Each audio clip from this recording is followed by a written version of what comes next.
that Aaron Rodgers would look just as bad behind this line. Do you buy that, Richie? I think it look a little bit better. I think Ben has to change his game. A little bit? Yeah. Well, yeah. Let's. How about a lot better? Well, did you hear? How about we're at a point where Joe Hayden even says I was that there. Rodgers is better than today. Ben? Yes, I was just going to bring that up. He said Aaron Rodgers is a better quarterback. I mean, I really liked your tweet today. What other stars, would they say a Penguin? Would a Penguin say that Sidney Crosby's not their, favorite player? He was being honest, and I appreciate that. Sometimes we don't get honesty from these players, and I appreciate Joe Hayden being honest. But he thinks it's not a controversy. He doesn't think it's a controversial statement because he has eyes. He sees the throws that Aaron Rodgers can still make, like the ones he did on Sunday Night Football last week, and where Ben's at in his career. They're not in the same category anymore. They both play the same position, but not at the same level. Okay, the line is not good. But now I've got Steelers fans, revisionist history, that are saying, well, how could you have expected anybody to be good behind this line? At the draft, or in April, they were saying, oh, it's not the line, it's the running back. It's James Conner and Benny Snell's fault. We'll figure the line out.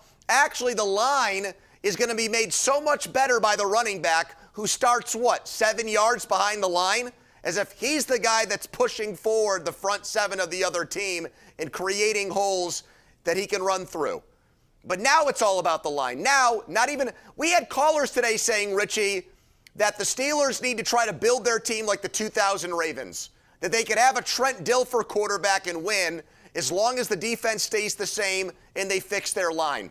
That's how brainwashed fans have gotten over this whole thing. That now a franchise quarterback doesn't matter anymore. Apparently the Steelers were fine in the 80s and 90s with guys like Neil O'Donnell and Kent Graham and Jim Miller and Mike Tomczak. All they needed was an elite offensive line, and if that had happened, they probably would have been a dynasty instead of the Cowboys in the 90s. Yeah, from what I've been told today. Absolutely wrong. I saw that tweet today. You need a franchise quarterback. Look at 2010. There's a prime example. They had a franchise quarterback. They had a bad offensive line at that time, and Ben took them to the Super Bowl. So I think the Steelers, I liked what they did in the draft. I would not go back and say they needed to draft an offensive lineman because an offensive lineman might not have helped them this year in the draft. Najee Harris could help them. But what they should have done is what we've been talking about for the last 6 months is they should have addressed the offensive line in free agency. And they thought I think they overrated these guys. Yeah, they thought Chooks could play left tackle. When Banner's healthy, I think Chooks plays bench. Kevin Dotson. I'm going to raise my hand. I thought he was going to be a difference-making offensive lineman. You said he was the best offensive lineman. When we talked about this earlier in the year, you said he was the best one. I did. Yeah, I remember that. By process of elimination, because there was not really kind of a backhanded compliment being the best player on this line. But, he's been a massive disappointment. The center, I never, ever thought it was a good idea to play Kendrick Green, number one, in week one, day one, because mostly third round, you're picked in the third round for a reason, not to be a starter from the very beginning. And you had Finney back, and you also had Hassenauer.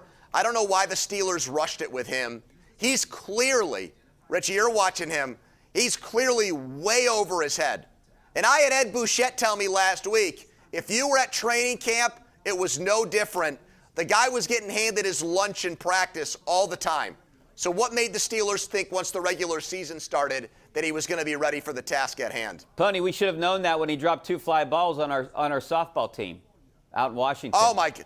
Well, yeah, and I gave up the home runs, but they were unearned runs because I should have been out of that inning. I should have been eating sunflower seeds with you in the dugout. But that's another story. All right, well, we're going to take a break and take some phone calls here. 412-575-2600 is the number. Back in a couple minutes.